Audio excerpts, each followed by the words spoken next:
Cabai merupakan komoditas hortikultura yang sering dikonsumsi oleh masyarakat Indonesia. Menurut Setiadi 2000, permintaan cabai cukup tinggi dan relatif kontinu, yakni rata-rata sebesar 4,6 kg per kapita per tahun.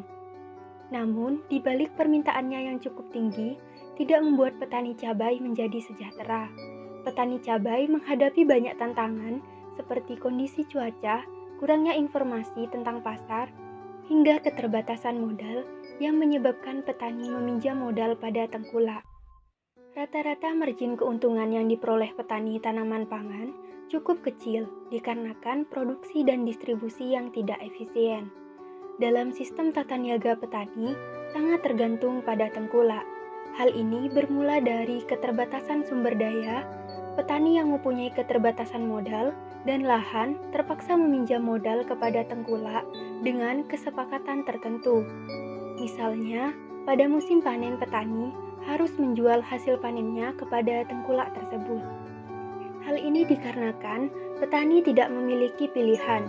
Petani lebih memiliki tengkulak sebagai peminjaman modal dikarenakan proses pemberian pinjaman yang mudah dan tanpa anggunan. Selain itu, tengkulak juga merupakan pihak yang dapat diandilkan petani untuk menjual produknya. Selain itu, tengkulak berani mendatangi langsung petani ketika musim panen dengan membawa kendaraan. Hal ini akan membantu petani khususnya yang tidak memiliki kendaraan dan kesulitan menjual produknya ke pasar. Banyaknya petani yang berpikir daripada menambah biaya untuk transportasi, lebih baik menjual hasilnya langsung pada tengkulak. Tengkulak juga berani memborong semua hasil panen petani. Namun, di balik hal itu, tengkulak akan membeli hasil panen petani dengan harga yang rendah dan menjual lagi sebagai perantara dengan markup harga yang besar. Ketiadaan informasi pasar juga membawa konsekuensi kepada harga di tingkat petani menjadi rendah.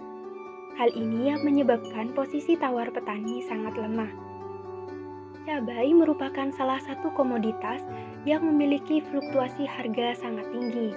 Cuaca merupakan salah satu penyebab fluktuasi harga cabai. Saat curah hujan dan kelembapan udara tinggi akan memicu perkembangan penyakit tanaman seperti layu bakteri, kerdil, dan hama penyakit, sehingga petani mengalami resiko kegagalan panen. Maka, pasokan cabai mulai berkurang. Selain itu, meningkatnya permintaan cabai menjelang hari besar keagamaan juga menjadi penyebab fluktuasi harga cabai. Kebijakan pemerintah pada komoditas cabai di Indonesia. Yang pertama, kebijakan pemerintah tentang impor cabai. Melalui surat keputusan Direktur Jenderal Perdagangan Dalam Negeri, berdasarkan ketentuan, impor dapat dilakukan jika harga di tingkat eceran berada di atas harga referensi.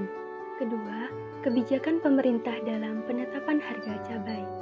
Peraturan Menteri Perdagangan Nomor 6 Tahun 2016 tentang penetapan harga acuan pembelian di petani dan harga acuan penjualan di konsumen.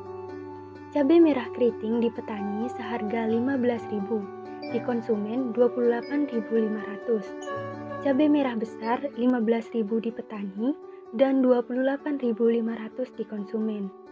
Cabai rawit merah seharga Rp17.000 di petani, Rp29.000 di konsumen. Ketiga, kebijakan pemerintah dalam pengembangan kawasan untuk menjamin stok Peraturan Menteri Pertanian Republik Indonesia Nomor 1 Pasal 37 tentang Pedoman Pengembangan Kawasan Pertanian berbasis Korporasi Petani. Kriteria khusus kawasan aneka cabai. Lokasi berdekatan dengan potensi sumber air atau alami atau buatan. Mendukung dalam pengaturan pola produksi nasional dan memiliki infrastruktur yang mendukung aksesibilitas pasar. Keempat, kebijakan pemerintah mengatur pola tanam untuk menjaga stok produksi pengaturan pola produksi. Diarahkan penanaman pada bulan Maret, April, dan Mei, karena pada musim hujan luas tanam berkurang, dikarenakan petani beralih ke sawah menanam padi. Dari permasalahan yang terjadi pada petani cabai, mulai dari keterbatasan modal, kegagalan panen, kurangnya informasi tentang pasar, maka saran yang dapat diberikan pada petani yaitu perlu adanya penyuluhan sebagai pembimbing dan mencari solusi dari permasalahan yang ada. Mengingat banyaknya petani cabai yang tidak memiliki pengetahuan luas membuat pemikiran mereka hanya pasrah dengan keadaan tanpa mencari solusi. Petani juga harus melakukan daya nilai tambah pada tanaman cabai seperti olahan saus, membuat petani dapat mengatasi peningkatan permintaan cabai di pasar. Dan terakhir, kebijakan pemerintah sangat diperlukan untuk mengatasi fluktuasi harga.